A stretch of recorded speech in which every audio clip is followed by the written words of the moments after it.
A very good morning. Selamat pagi. Wanakkam and Dajahau. I greet you. Mr. Sharif Zaman bin Abdul Wahab, Head of Delegation, Ministry of Youth, Sports Malaysia. Mr. Wahyu Saputra, Head of Komite Nasional Pemuda Indonesia, KNPI Acheh. And Dr. Saifullah, Deputy Rector in Universitas Islam Negeri Ar-Raniry. Fellow panelists and members of the floor. A round of applause for Asia Speaks 2020.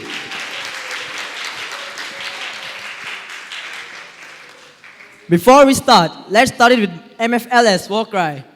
For that, I request the Umar representative to wake up and all the MFLS participants to stand up. Yeah.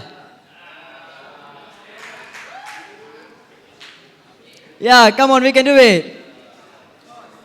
MFLS, are you ready? Yes. Are you ready? Yes, yes. Are you ready? Yes, yes, yes. All right, go on, Umar.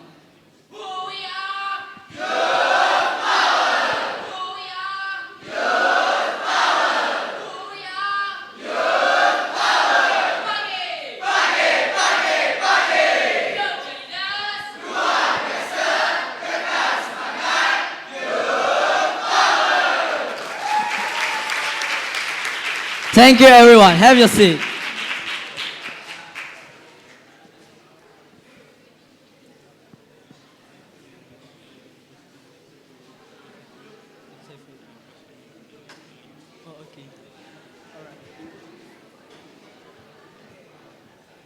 All right. On the first day when we all came to Acheh, we were taken to cultural exchange, and over there we exchanged our culture, Malaysian culture. We showed our culture to the Indonesian people.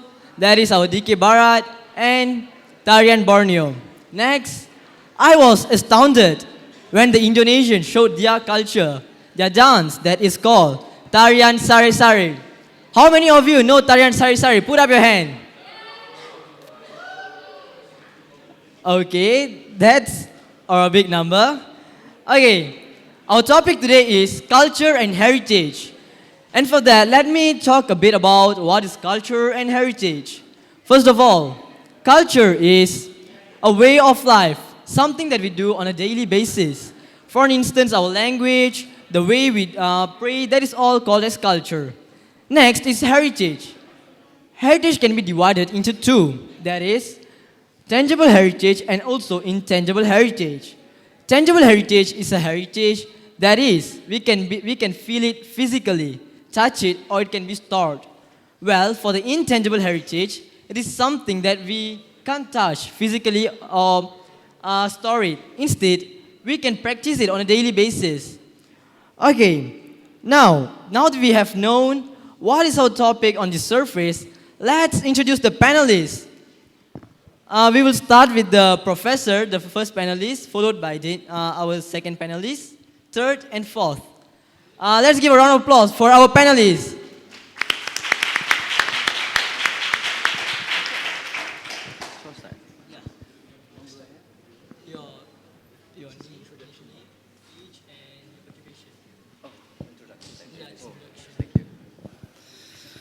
Assalamualaikum warahmatullahi wabarakatuh. Can I hear your voice once again? Assalamualaikum warahmatullahi wabarakatuh.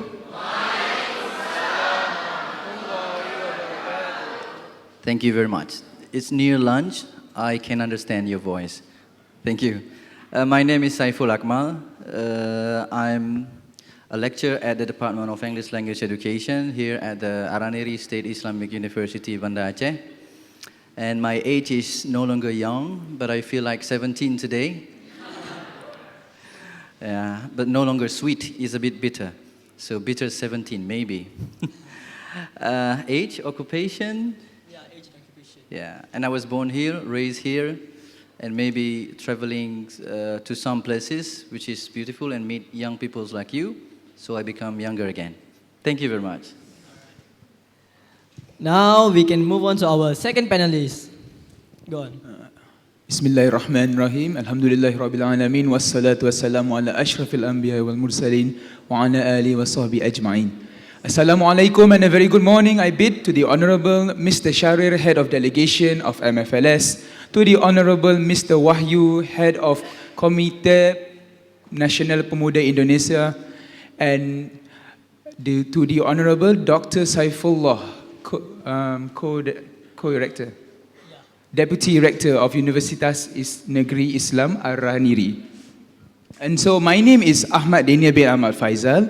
I was born and raised in Kedah, Malaysia, so far across over the seas. And my hobby is reading. It may be reading books, articles, anything. As long as it is reading and it gives me fun, I like to read. That is it, I think. So I guess you're a knowledgeable person, Ahmadiyah. My knowledge is, I wouldn't say I'm very knowledgeable, I would say I'm willing to learn. Thank you. Okay, we are glad to have you here today. Let's move on to our third speaker.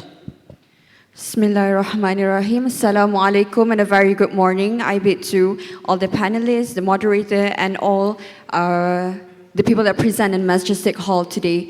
My name is Farah Tasnim binti Irwan, and as you know, I'm the representative from Malaysia. I'm 18 years old. Well, there's not much of a difference if you say that you're 17 years old, right?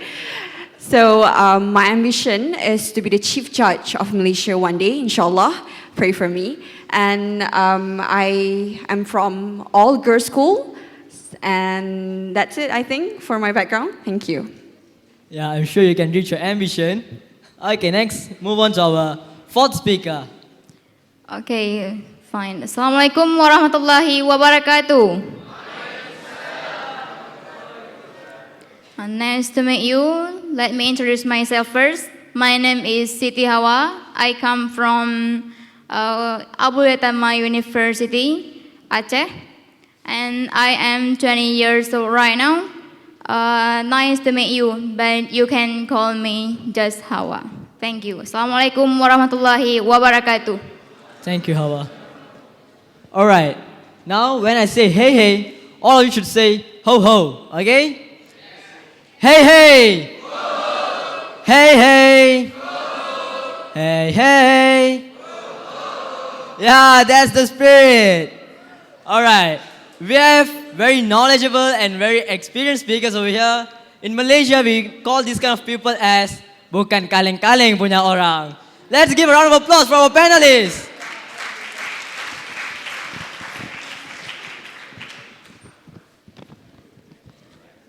Now we will start with our first session.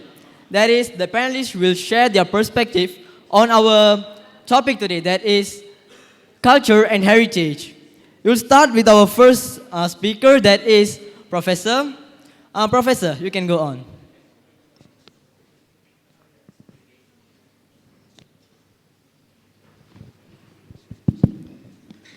Bismillahirrahmanirrahim. Assalamualaikum warahmatullahi wabarakatuh.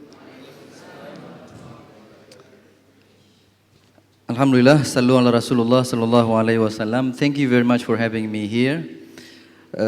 All distinguished panelists and Honorable Dr. Shahri Zaman bin Abdul Wahab from Malaysia, and Mr. Wahyu Saputra, the head of the National Youth Committee of Indonesia, and Dr.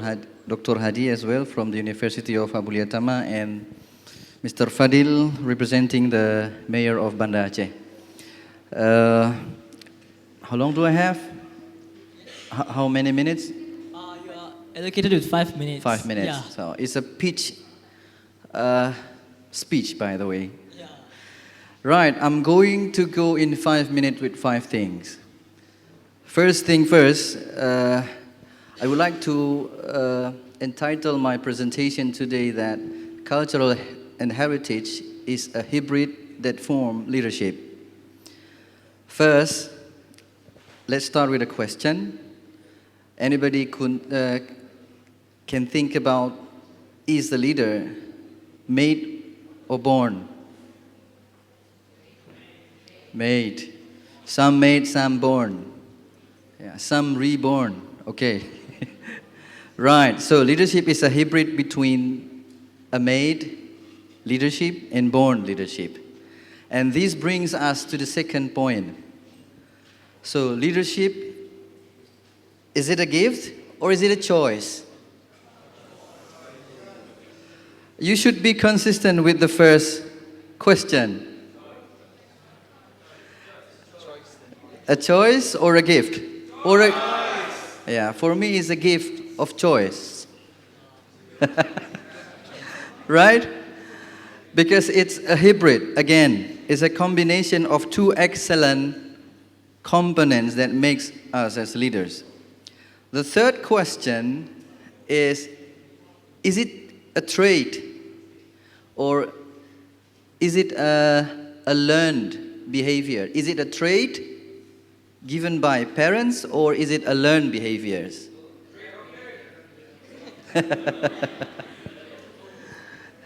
So, did your parents give example on what you have been used to do so far? Because we are living in the world where examples are gone.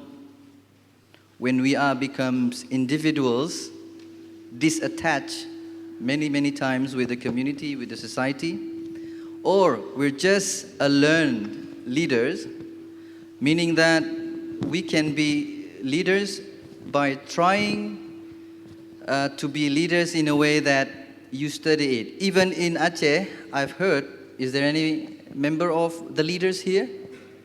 Raise your hand.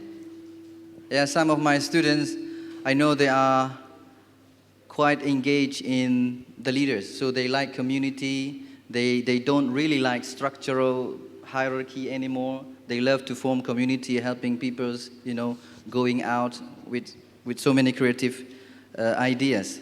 So that's the third point I would like to make. The fourth one, in the fourth minute, is it a high or low leadership? Front stage or backstage leadership? Yeah, some are born to be leaders or are made to be leaders. They love to hold microphones, right? They love to sing a song. They love to be famous. They really like to be celebrities. Some are very much in the positions of motivating. The kingmaker, they call it, the kingmaker. So which of these we would like to be is our options, yeah? And last but not least, not only students looking at notes, lectures did too. Right? So a hybrid of heritage or culture. This is basically the topic that we've been discussing at this moment. So is it a heritage? Is it a culture? Yeah? Is it something that is used to be happening in your society, in your family? Because there are community, there are with so many leaders who were born in that area, for example, or maybe it's a heritage. It's a heritage in a way that you preserve something old, something unique, something antiques, but you cannot find it anymore. You can search, you can Google, but you can no longer see it in your visual, in your sight, for example. Yeah? So some say that culture is better than heritage because culture is inhibited in your day-to-day habits, behavior, activity, and so on. So you are basically a leader by all definitions.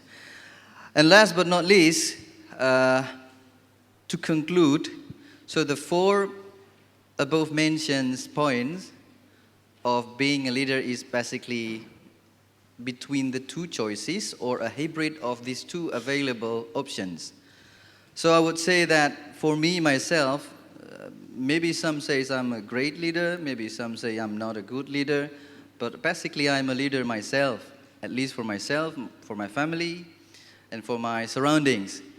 And it takes me quite a long journey. So I would like to say that being a leader in terms of cultural and heritage combination or hybrid is basically a travelogue. You need to go to places see different peoples, meet different ideas, understand different thoughts, then you can become a real leader because you can understand what people think about you and what they think about themselves. So you can manage the two different poles, yeah, the two different ideas to become the magnet of the community. So to sum up, I think the 5 points can really illustrate what really means to be a leader in the era of, it's not only choosing between culture and heritage, but we are living in the disruption era where culture and heritage is in blur in the big data. We don't know what is right. We don't even know what is wrong or is mixed, right? But it's your choice. It's your ability to find the new way, to find a hybrid. So we're not only standing against this and supporting and siding by this side, but more like a true leader. You're not living alone in the community. You need somebody else, and somebody else needs you. Thank you very much. Thank you, Professor. That was a very great speech by the professor. He was talking about leaders. So how many of you feel that you're a leader? Put up your hands. Well, as Professor said, we are all leaders. So even if you do not put up your hand, you are still a leader. All right. Yes, exactly. Now we will move on with our next speaker. That is Ahmad Daniel. Yes, the floor is yours. So, to give a brief introduction towards our topic today, yes? Yeah, that is culture and heritage. Okay. So, Asia Speaks today is talking about culture and heritage. So, to me, culture is a form of art. It is unique to each and every one of the people. So culture, the way I understand it, is a way of life for a group of people based on their location or their background or their historical background. This way of life encompasses many aspects, I would think, from their language, their moral beliefs, values, even stuff like food, and also their daily activities. So when I say culture is very artistic and unique to each and every one of us, it is important that while we also acknowledge our own culture, we also need to respect other people's culture. Because generally, when we are born into our culture, we accept it to be right, as always. When we are born into our culture, we would think, yes, our culture is always right. There's nothing wrong with it. There's nothing weird with it. But in reality, when people look from the outside, they may see things that are not agreeable. That are sometimes that can sometimes produce conflict in a way.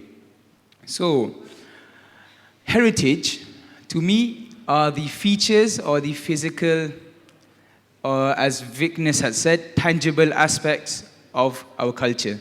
So these features may include buildings, remnants, our traditional clothing, our food, stuff that you can see and touch, stuff that if you look at it, oh yeah, this belongs to the Malay people, this belongs to the Indonesian people, stuff like that, I would think.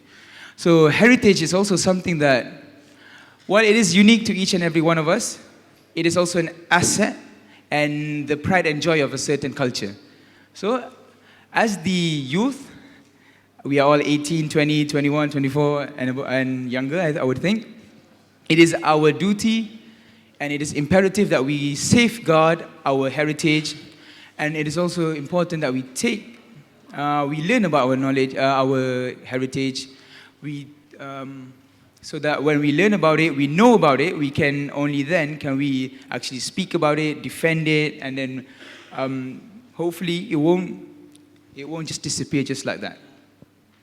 So while culture is unique, it is also important that culture, to me, can also be dangerous. When you get a certain group of people that think, yes, my culture is always right, your culture is wrong, no, I do not agree with that, this will produce more close-minded people. To me, culture should be about embracing our differences. So while also we protect our culture, it is also important that we keep an open mind. We are also willing to learn about other people's cultures so that we may get a better understanding of them. So it would be boring if everyone would have the same culture, everyone followed the same single routine, daily traditions and everything. For example, in Malaysia, we have more than 70 ethnicities. Each and every one of them celebrate a different event, celebrate a different celebrations. And so with that, it produces a multicultural Malaysia, a more colorful Malaysia with so many dances and food that I cannot list to you all of them right now, because off the top of my head, I can only think of 14, 15 and more. So this variety, it is the spice of life. We should embrace it, we should safeguard it, so that we may pass it on to the next generation, and so that it may become a tool of unity in Malaysia and also Indonesia. Thank you for listening. Thank you, Ahmad Daniel. What he said was we should be open-minded about culture. And I surely agree with that. As you see in Malaysia, we have lots and culture and heritage because we are a multiracial country. And I'm pretty much sure all of us are open-minded about it because all of us are willing to learn and also practice of others' culture. So, let's move on to our next speaker, third speaker, that is Farah Tasneem.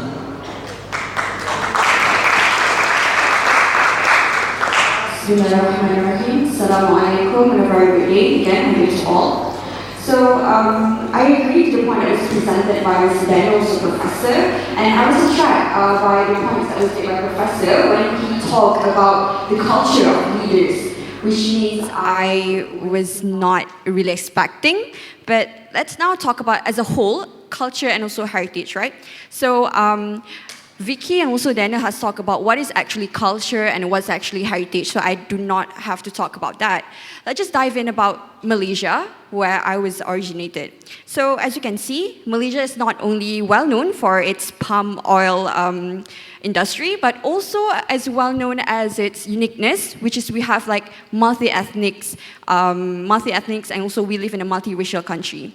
So for some people, this trait is a threat for them because they say that it may cause conflict, it may cause like racism issues. But in Malaysia, the beauty and the uniqueness is that we live in a harmony and in one roof without any racism issues and without any conflict at all. So I'm proud to be in Malaysia and I love my country.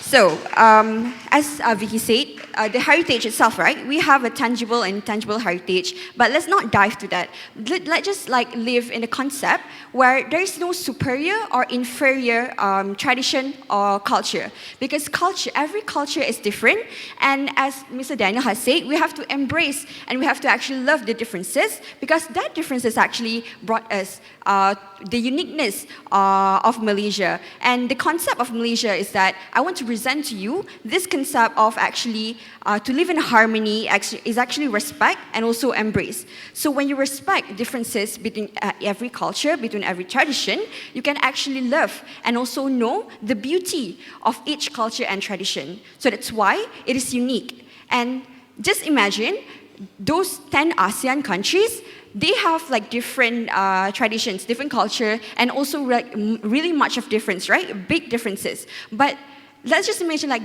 those big differences, we can embrace it and actually make it into, we can unite under those differences. So when we unite under these differences, right, we can actually promote ASEAN cultures and also tradition to the world, not just between Asia region and also ASEAN region, but also to the world, maybe to the Europe and also to the America region. So when we actually embrace and also actually respect these cultures, right? Actually, such as like you actually willing to learn the Chinese, and also you willing to learn about the Indonesian traits, the Cambodian traits, the Laos, and also all other countries in ASEAN. You can actually feel the spirit of you love to to know more about ASEAN culture, and also not only ASEAN, but to embrace other culture in the world. So you not only get to unite yourself with other people in those countries, but you also get knowledge and actually to know more about the culture that exists in this world. So it's actually a really good move for you to know more and actually to love all those differences. And as you know, like in Malaysia, we do have the major ethnics, right? The Malay, Chinese, and Indian. But we do also have 32 ethnics in Sabah and also 27 ethnics in Sarawak. Just imagine, like, those cultures are really, really different rather than each other. So we think that in order for us to actually safeguard and to protect this culture, the key is respect and to be open-minded with every culture that exists in this world. So for me to conclude my speech today is that we as a people who live in the 21st century, we should not actually feel that other races or other ethnics, other cultures or traditions is much more inferior, or we should not actually feel that our culture is superior, because culture is different and we don't have competition in culture. So that's why I personally think that we should actually differentiate between competing and also embracing. Thank you, that's all. Thank you, Ms. Farah. That was a very good explanation on culture and heritage, where she said that we need to respect each other's culture just like how we respect each other over here. All right, next we go on to our fourth panelist, that is Ms. Hawa.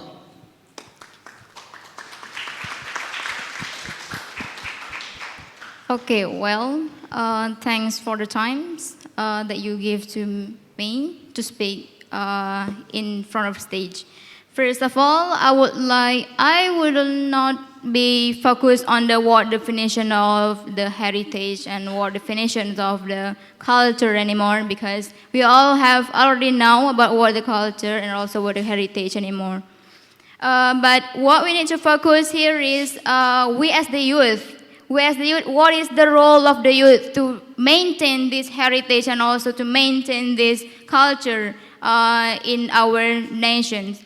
Yes, we already agree with this, with the professor, with my friends, to maintain there and also to respect each region of heritage. We will not to be competition in heritage and also in the culture, because it has their own culture and has their own perspective and heritage, right? But we as the role of youth right now is really decreased because of what? Like we see in the globalization era and also industrial revolution era, this kind of value to maintain the heritage and also to increase the culture itself is also really decreased.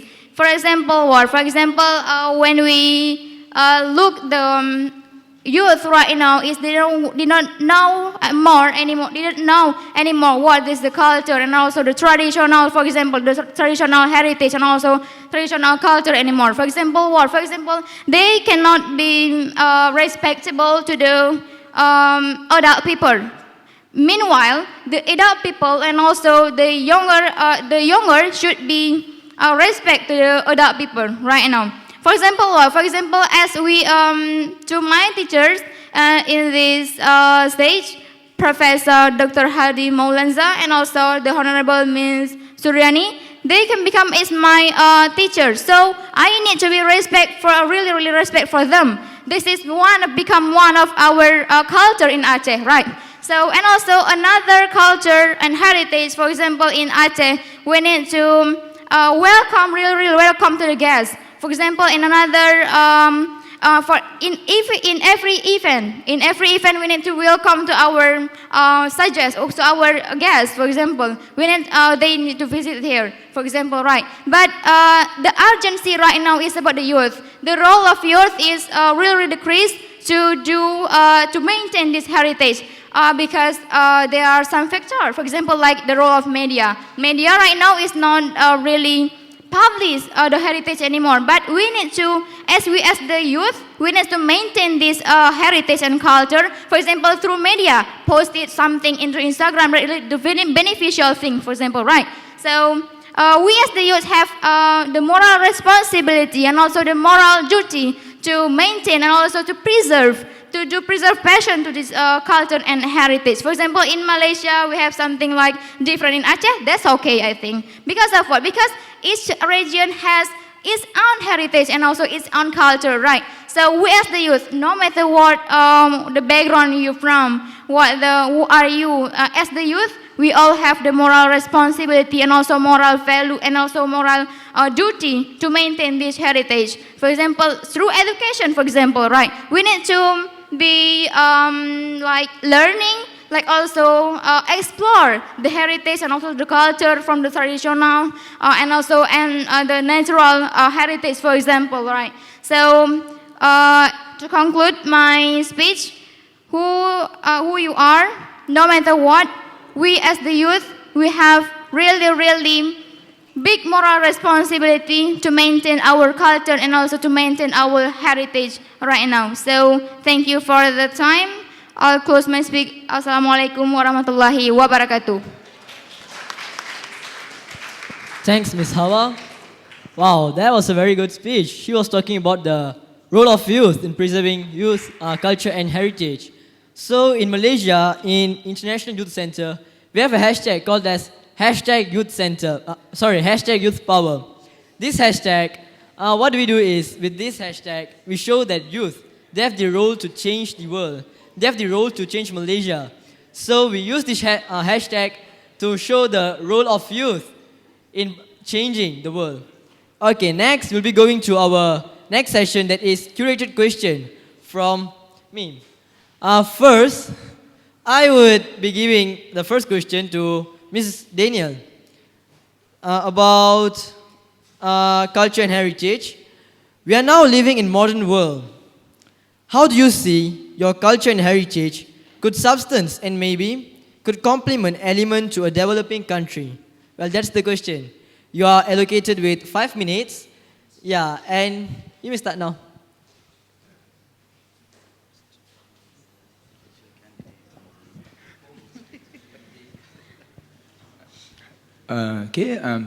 Question was, how do you see culture and heritage could be the substance and be the complementing element to a developing country? Yeah, exactly. Correct. Okay, so I'll try my best to not make it seem like it's a debate, but my points are in debate form. So I will be giving 3 points today regarding culture and heritage helping developing countries to be developed and be better countries. So the first point is, culture usually is a good thing. Culture promotes good values into the individuals, into the group of people it has been in. Okay, so for example, in Malaysia, one of our Malay culture is to respect our elders. We never dare to talk over our elders or to raise our voice. We never dare to do that, or else we'll get punished or maybe looked down upon.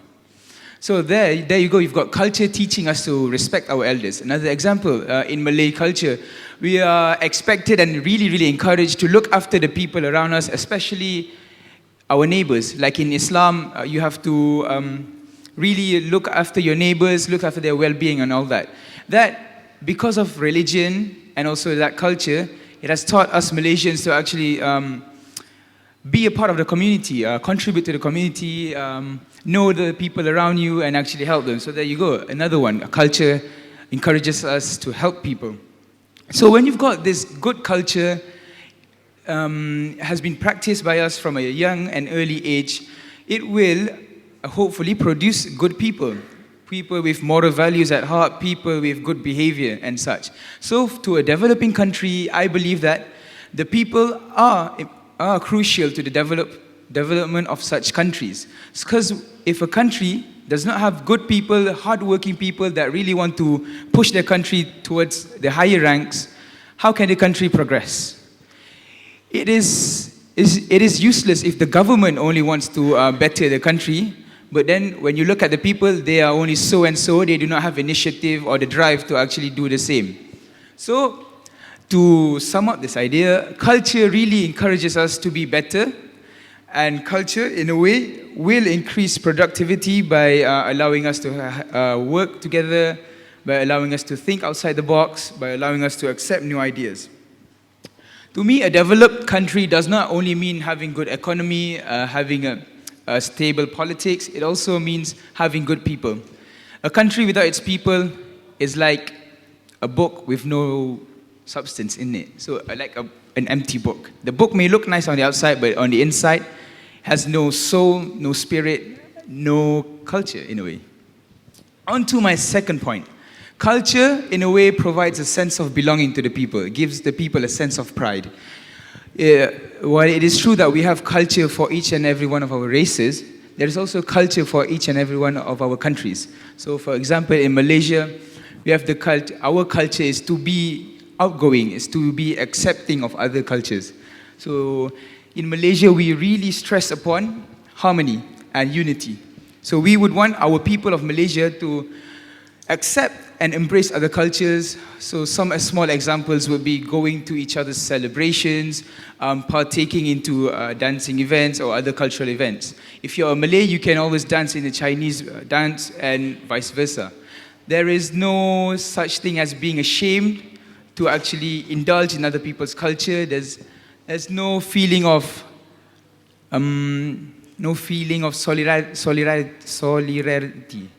solidarity, yes.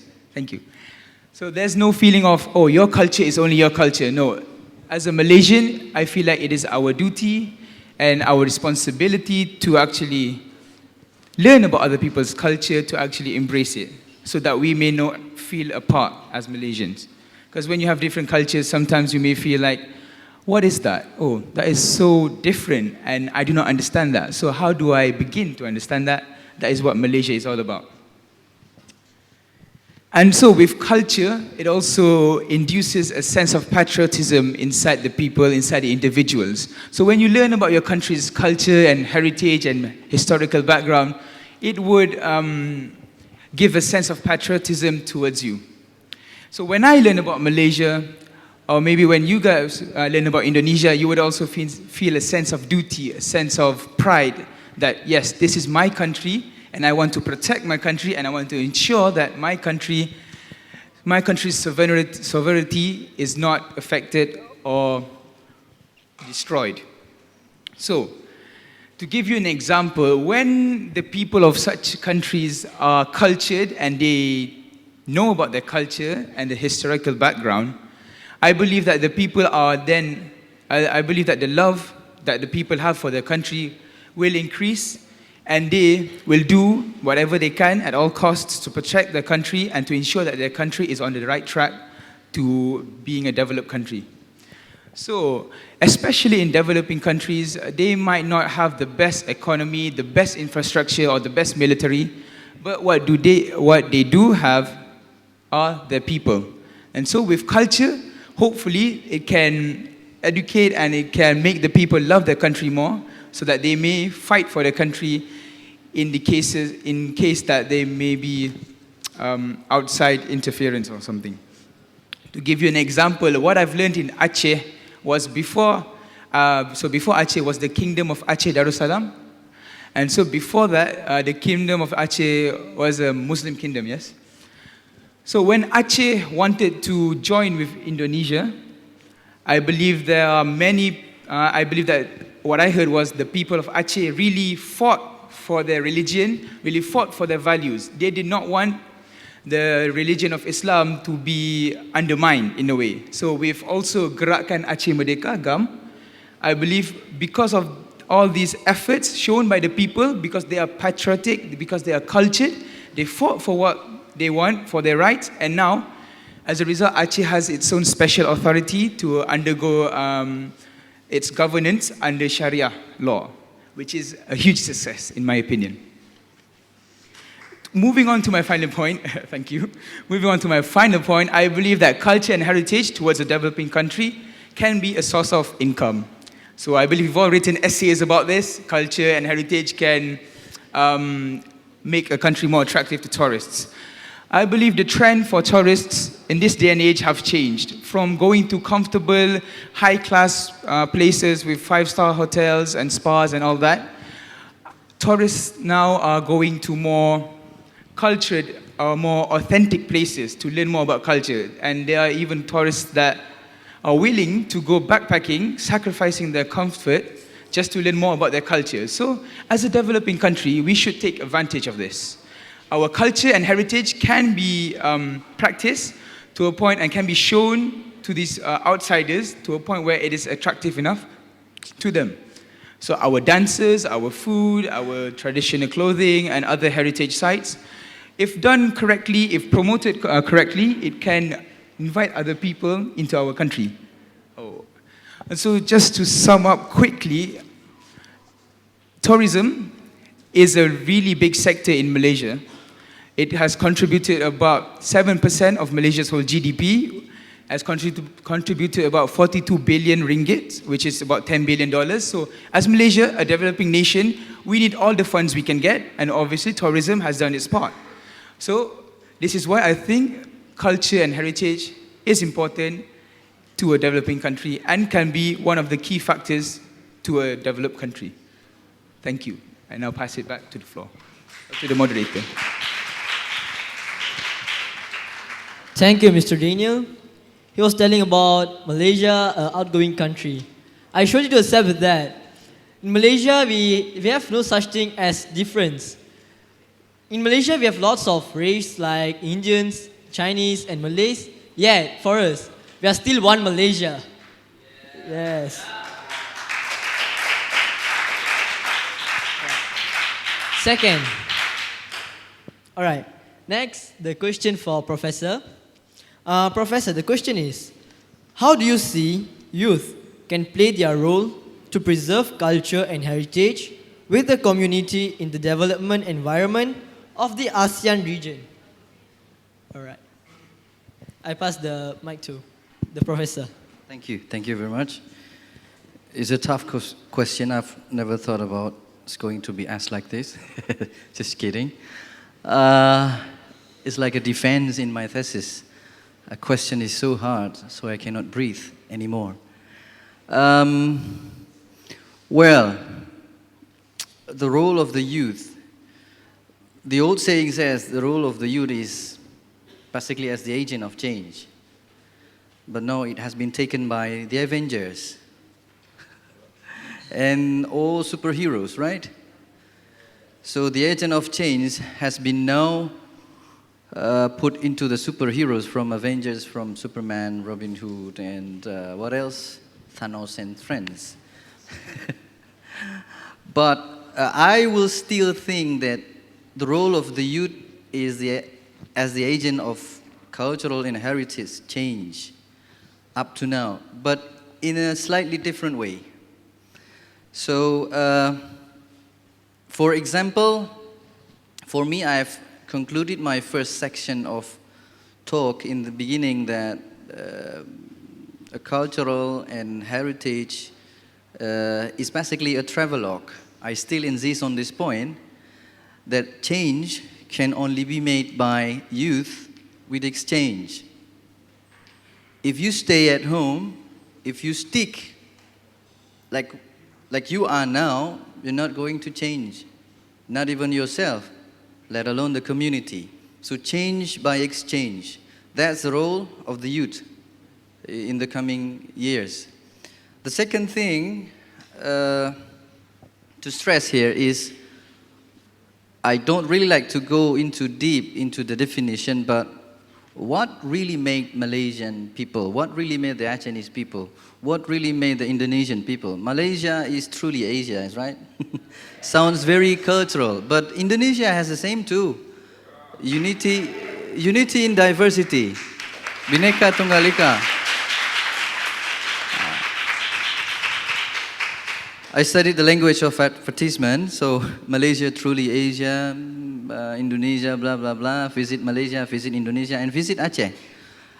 If you haven't heard about what stands actually for Aceh, have you ever heard about that? Aceh stands for A, the Arabics, for C, Chinese, E, Europeans.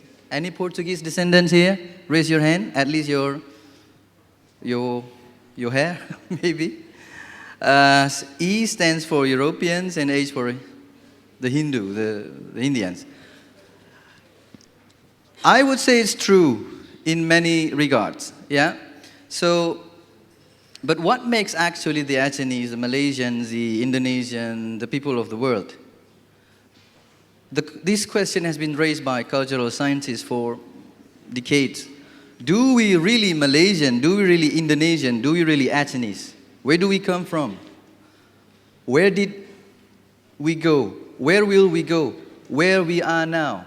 Is a travelogue? Is an exchange? Is a journey? Yeah, without the journey, without the traveling, without anything, without the exchange, we are nothing. So, and then these travels, these journeys, these exchanges have enlightened your mind, have enriched your way of seeing things, so that it makes you able to understand, to respect, to safeguard the culture, the heritage. So this hot debate, for example, where do the Malaysians come from? Where do the Indonesians come from? Where do the Acehnese come from? We're basically the product of culture and heritage, especially culture, is traveling around the globe. Siluwu, the language of the Acehnese, is it from Malaysia?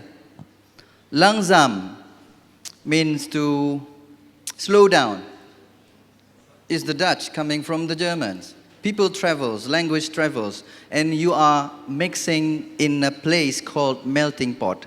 And melting pot is what Banda Aceh used to be in the long run during the history. So we are talking with different people, with different races. Even Marco Polo has stopped by and see the greatness of the Malay cultures.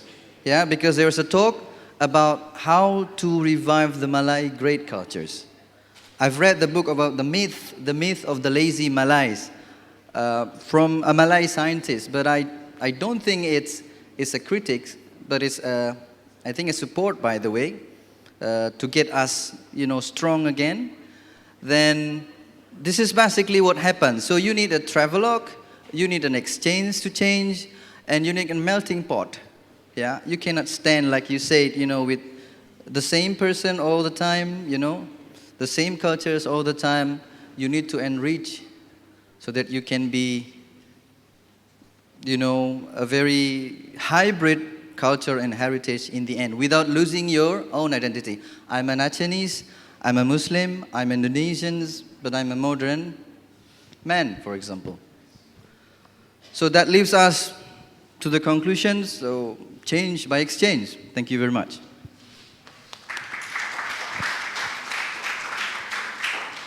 Thank you, Professor. He gave a very good explanation on his part.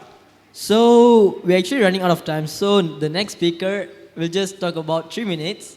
Okay? And I think everyone is in another world. Hey, hey! Whoa. Hey, hey! Whoa. Yeah, that would do. Alright, let's go to Miss Farah. Your question would be, in ASEAN, we live in diversity as of heritage all over region.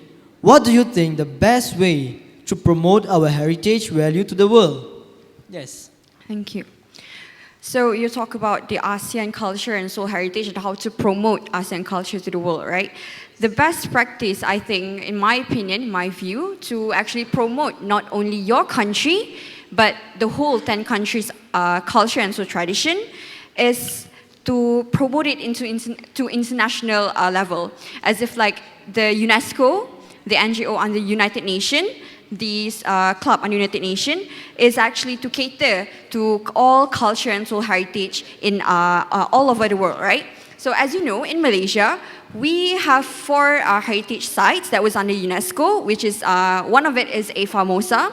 So this actually, when one of your culture or heritage sites is under UNESCO, it is actually the job of UNESCO to promote your culture and also heritage to the world. Because everybody know UNESCO because it's a well-known club or society, right?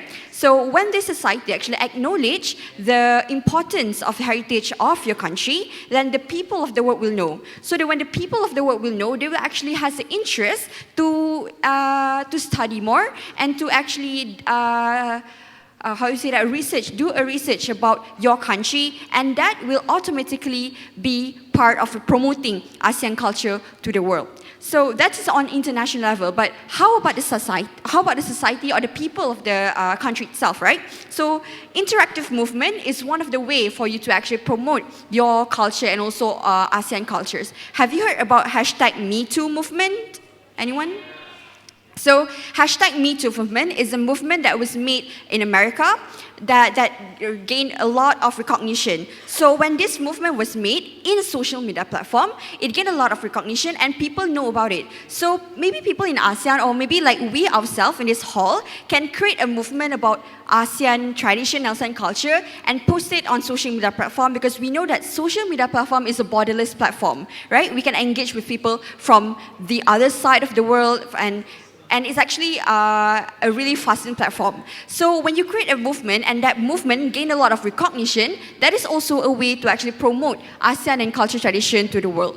So I think that's the best two ways that I could think of when Vicky asked me that question. So I hope that this way or these best practices that I've mentioned gain people to think of what they're going to do in the future of culture and heritage. Thank you. Thank you, Ms. Farah. Okay, that's a very good explanation on her part.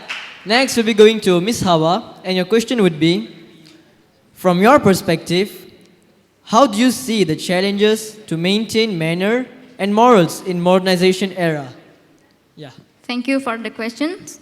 I would like to answer it in short. To maintain the morals and also to maintain the moral value for the youth itself, to this kind of heritage and also culture, it is through education and also to practice. For example, in education we need to learn how to practice the culture and also how to maintain, to explore the knowledge and also to practice to increase the skill toward how to maintain the heritage. For example, what? For example, we need to read a lot about the heritage, about the traditional ones. For example, from our previous patriots. For example, we need to understand what the moral from each heritage and culture. For example, what in Acheh we have the dance, which Saman dance, for example. In Saman dance, we unity in here, and also based on this kind of what is the moral value of this dance. For example, we need to understand to maintain also to increase the moral value here. We need to know each of the culture. Beyond of that, what the message that could be behind of this culture and also behind of this dance, for example. And also with another one, it is also we need to, as the youth, we need to read a lot. We need to know more what is kind of its own heritage and also with the another region heritage.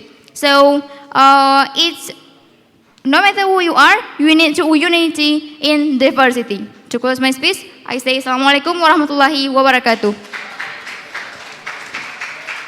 Thanks, Ms. Hawa. Well, she was talking about reading, and reading just reminds me of Mr. Daniel over here who was talking about reading in the earlier session. Yeah. All right. Next, we'll go to question and answer session with the audience. Well, any question about culture and heritage you can ask now. And I only allow for 4 questions to the 4 panelists. All right. The stage is yours. You can ask questions. Okay, wait. Okay, everyone put down your hand. Alright, when I count 3, all of you should just put out and I'll take the one who is fastest. Alright. 1, 2, 3. All right. The handsome guy over there. Your question. Yeah. Or maybe professor. Assalamualaikum dan I had a very good evening, I guess. No, okay, it's okay. I just want to ask, in my opinion, one of the challenges to maintain the culture and heritage is about exposing the youth about our culture, which is like earlier exposure to the kids, you know. So I want, it's actually now it's hard to maintain because our children, the kids, are exposed to handphones. They use handphones, they like to play games in the handphones. And the question is, in your opinion, what is the best solution to maintain and to expose the kids about culture and heritage? That's the question. So I want the professor, I think, to answer this question. Thank you. The professor should answer the question. So just a small and brief answer, please. Thank you, Professor.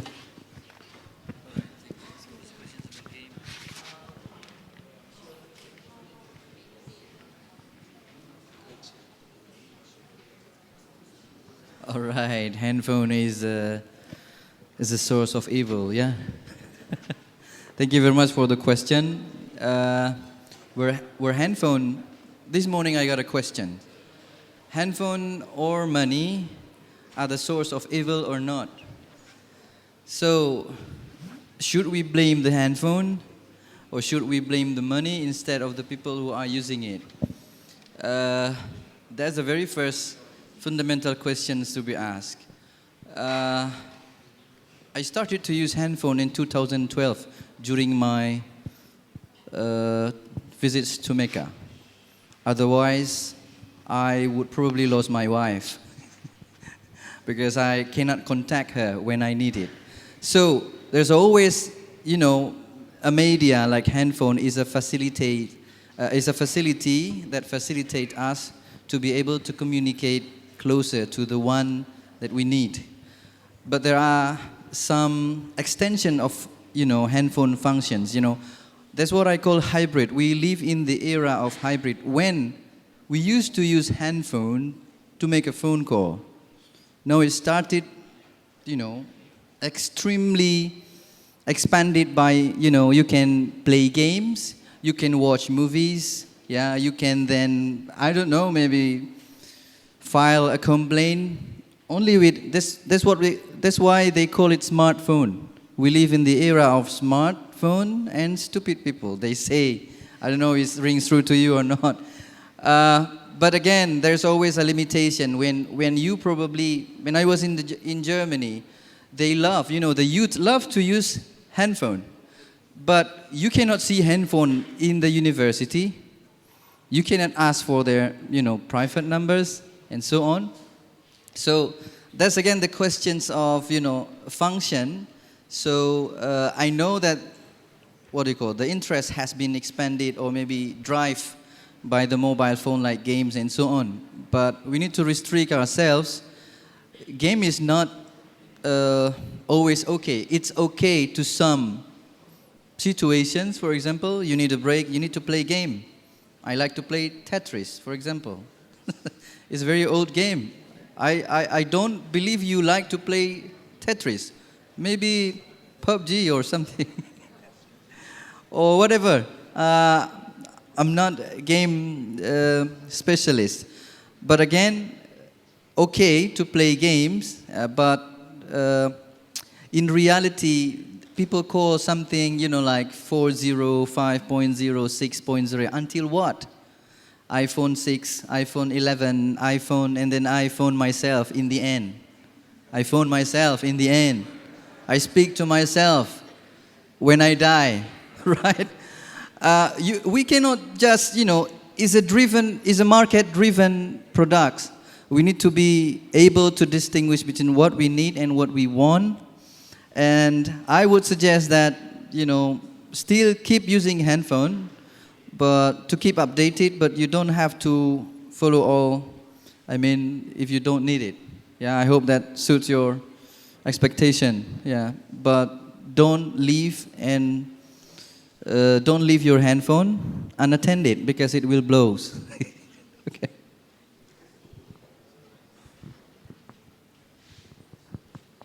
Thanks for that answer, Professor.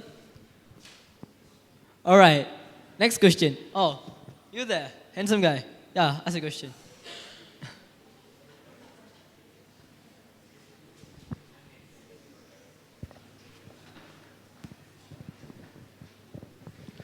Okay, thank you very much for the chance. Let me introduce myself. My name is Muhandis Habibur Rahim. I'm from Syekh Kuala University. I'm student Faculty of Law.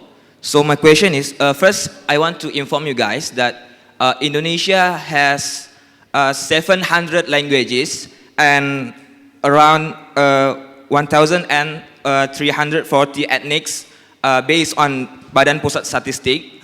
So, first question I want to deliver to the professor is, you already say that good leader should travel a lot because we know that ada pepatah mengatakan jangan menjadi seperti katak di bawah tempurung. So my question is how to be the wise leader, because in my perspective everyone can be a leader, but how we should be a wise leader. And my second question is to the Malaysia delegation. My question is, what should youth, in youth perspective, what should youth do to protect their cultures? Because in Achenese, like pepatah mengatakan, mati anak mupat jirat, gadah adat han patamita. Meninggal anak, kita bisa mencari kuburannya. Ketika adat kita hilang, kita tidak tahu cari kemana. Thank you very much. Assalamualaikum warahmatullahi wabarakatuh.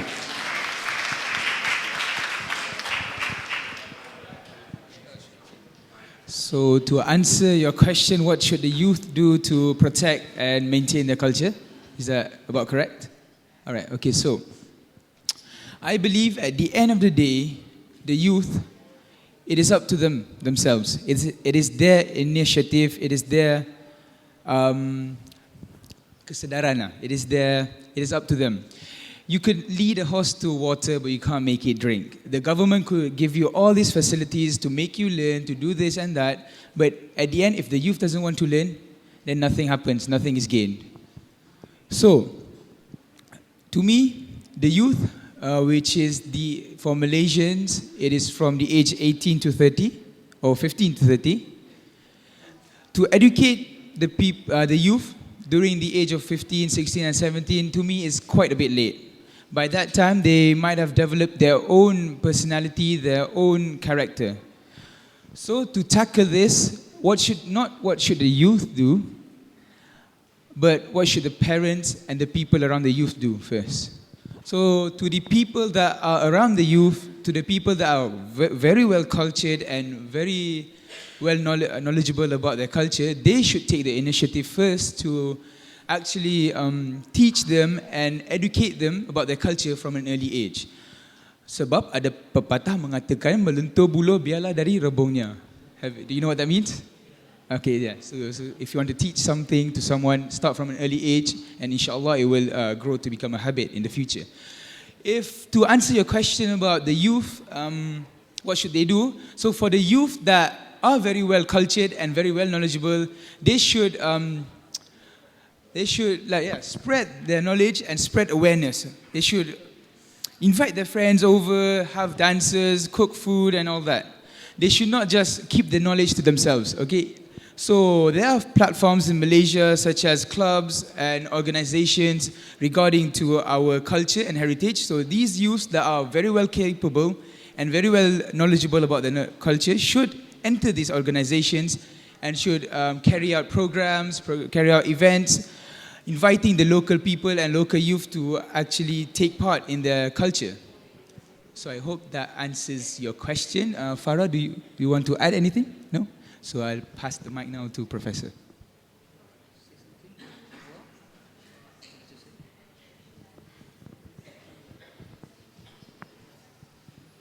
Thank you, Mr. John. What's your name again? Hadis. Thank you very much for the question. That's a tough question, being a wise leader. Of course, a wise leader should travel a lot. If I may quote a saying, I cannot do the pepatah like, proverbs like, satu dua kucing berlari. From which movie is that, yeah? Satu dua kucing berlari. Right. Okay, you need to travel a lot because what counts as a leader are experience. I have a teacher of mine, he said, what's the difference between, in Bahasa they call it usia dan umur. How old are you or how age are you? Old means you're getting lost with your age. I mean, if you are 17, then you're truly 17. But if you are 17, but you think like somebody in his 30s, for example, that's experience. But when you are 37, and you are thinking just like sweet 17 young girls and boys, I mean, only care about playing and something, and you've never thought about thinking about somebody else, then the experience is non-existent in that case. So I would say that being a wise leader or getting a wisdom, it takes time. It takes time. You need to practice. What makes me stand before you at this moment is not a simple process, for example. What makes them come a long way from Malaysia to Acheh, for example? They need something as a process so that they can be able to find wisdom. But wisdom is not only a word, getting out from professor's mouth, for example. But wisdom is something like heritage. You need to find it. Yeah? It's like a puzzle. And you can then, for example, fill it the last part of the puzzle with traveling a lot. Imam Shafi'i said, leave and go and travel, then you will find something that you leave behind in your travel. Thank you.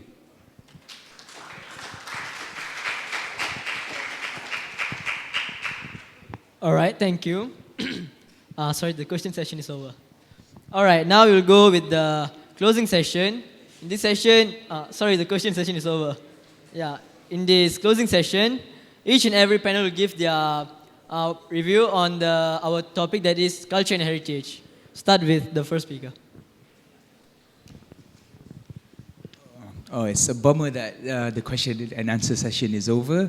But anyways, my closing statement. 1 minute. Okay, so my closing statement on culture and heritage is that at the end of the day, it is to us, the youth, as the professor had said, to change by exchange. The youth should not only just stay at home, okay? We need to explore further, travel a lot, gain more experiences, because those experiences, they would not come to us. It is up to us to find. And true, you may be able to search about these experiences on the internet, but nothing beats the true authenticity of being actually there in front of these people who are well cultured. So my message is to the youth, please learn about your culture, embrace your culture, and in a way live your culture. Because we are the future generations, and if it were not up to us, who else would be there to continue our culture? We do not want this beautiful culture, artistic culture, to be gone just like that. So please, embrace, live, and learn your culture. Thank you.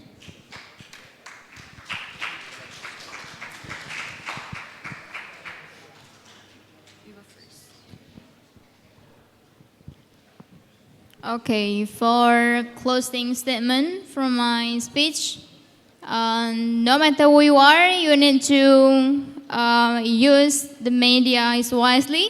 For example, to read a lot about the beneficial material, but you need to be, like the professor say, we need to be explored in reality. But instead of you only searching in your in front of your phone, in your bed, for example, you need to explore, but you need while you read. So no matter who you are, you need to think globally and act locally also.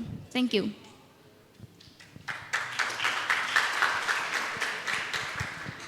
So as a closing statement, for that I would like to say that I'm honored and really grateful for being on this station to talk and to share information with all of you guys. About culture and heritage, I think that in this era, globalization era, right, we cannot say that urbanization, also modernization had actually took place of our culture and tradition. We should actually safeguard and protect our culture and tradition alongside we evolve with the world and we evolve in globalization era, so that we still live with our identity and still have a same belief and same stand of what our ancestors did. Thank you.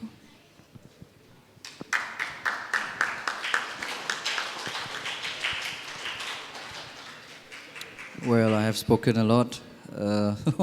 Only 2 points. We cannot stop globalization, as I said.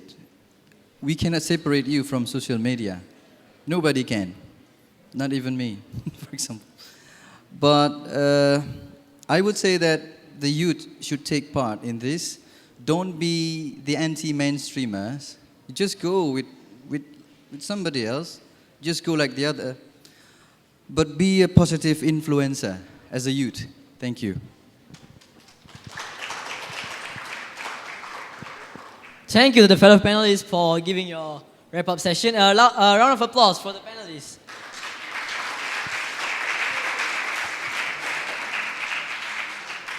Now we have come to the closing session.